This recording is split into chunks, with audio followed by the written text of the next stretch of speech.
Global সমুদ্র ফ্লোটিলার একটি বাদে বাকি সব জাহাজে আটক করেছে ইসরায়েল। ইসরায়েলের পররাষ্ট্র মন্ত্রণালয় দাবি করেছে সক্রিয় যুদ্ধক্ষেত্রে প্রবেশ করা বা আইনসম্মত নৌ অবরোধ লঙ্ঘন করার চেষ্টা ব্যর্থ করে দেওয়া হয়েছে। ইসরায়েলি মন্ত্রণালয় দাবি করেছে সব যাত্রী নিরাপদে ও সুস্থ আছেন। তাদেরকে নিরাপদে ইসরায়েলে নিয়ে যাওয়া হচ্ছে, সেখান থেকে তাদের ইউরোপে ফেরত পাঠানো হবে। মন্ত্রণালয় উল্লেখ করেছে আরেকটি জাহাজ রয়েছে, সেই জাহাজ যদি সক্রিয় যুদ্ধক্ষেত্রে প্রবেশ করে অবরোধ ভাঙার চেষ্টা করে তবে সেটিকেও আটক করা হবে। ফ্লোটিলা ট্র্যাকারের তথ্য অনুযায়ী গ্লোবাল সমুদ্র ফ্লোটিলায় মোট নৌযান ছিল ৪৪টি। ইসরায়েলের বাহিনী কয়েকটি যুদ্ধ জাহাজ নিয়ে সমুদ্র ফ্লোটিলার নৌযানগুলো আটক করছে। কিছু আটক করা হয়েছে বুধবার ১ অক্টোবর, বাকিগুলো বৃহস্পতিবার ২ অক্টোবর আটক করা হয়। যেসব নৌযান আটক করা হয়েছে সেগুলোর মধ্যে সুইডেনের জলবায়ু ও অধিকার কর্মী গ্রেটা থুনবার্গ সহ বিখ্যাত অনেকে রয়েছেন। প্রথম দফায় আটক নৌযানগুলো ইসরায়েলের আশদোদ বন্দরে নিয়ে যাওয়া হতে পারে। বন্দরটি অবরুদ্ধ গাজা উপত্যকা থেকে মাত্র ২০ কিলোমিটার দূরে। ইসরায়েল জানিয়েছে আটক ব্যক্তিদের প্রক্রিয়া শেষে উড়োজাহাজে করে ইউরোপে পাঠিয়ে দেওয়া হবে। গাজা থেকে ১২৯ কিলোমিটার দূরে ভূমধ্যসাগরে থাকা অবস্থায় বুধবার রাতে ফ্লোটিলায় প্রথমবারের মতো সরাসরি বাধা দেয় ইসরায়েলি বাহিনী।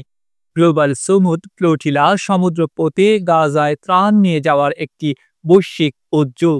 এই নৌবহরে রয়েছে ৪০টির বেশি বেসামরিক নৌযান।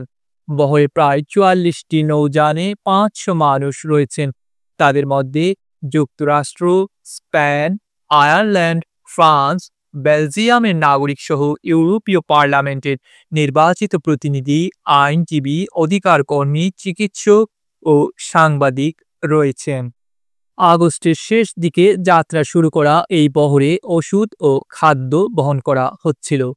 গাজার ওপর ইসরায়েলের অবরোধের বিরুদ্ধে এটি এখন পর্যন্ত সবচেয়ে আলোচিত প্রতীকী পদক্ষেপ হিসেবে বিবেচিত হচ্ছে।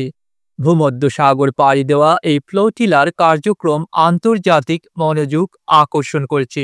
তুরস্ক, স্পেন ও ইতালি সহ কয়েকটি দেশ নিজেদের নাগরিকদের সহায়তার জন্য নৌযান ও ড্রোন পাঠায়। তবে ইসরায়েল বারবার সতর্ক করেছিল নৌযানগুলোকে ফিরে যেতে। তুরস্কের পররাষ্ট্র মন্ত্রণালয় ফ্লোটিলাগুলোতে ইসরায়েলি অভিযানের নিন্দা জানিয়ে একে সন্ত্রাসী কর্মকাণ্ড হিসেবে অভিহিত করেছে। ইস্তাম্বুলের প্রধান প্রসিকিউটরের দপ্তর জানিয়েছে আটক ২৪ তুর্কি নাগরিকের ঘটনায় তারা তদন্ত শুরু করেছে। এদিকে কলম্বিয়ার প্রেসিডেন্ট গুস্তাভো পেত্রো ফ্লোটিলায় ২ কলম্বিয়ান নাগরিক আটক হওয়ার পর ইসরায়েলের পুরো কূটনৈতিক প্রতিনিধি দলকে বহিষ্কার করেছেন এবং ইসরায়েলের সাথে মুক্ত বাণিজ্য চুক্তি বাতিল করেছেন। মালয়েশিয়ার প্রধানমন্ত্রী আনোয়ার ইব্রাহিমও ইসরায়েলের কর্মকাণ্ডের তীব্র নিন্দা জানিয়েছেন। তিনি বলেন, ইসরায়েলি বাহিনী ২৩ জন মালয়েশিয়ানকে আটক করেছে। ডেস্ক রিপোর্ট, আধুনিক কাগজ।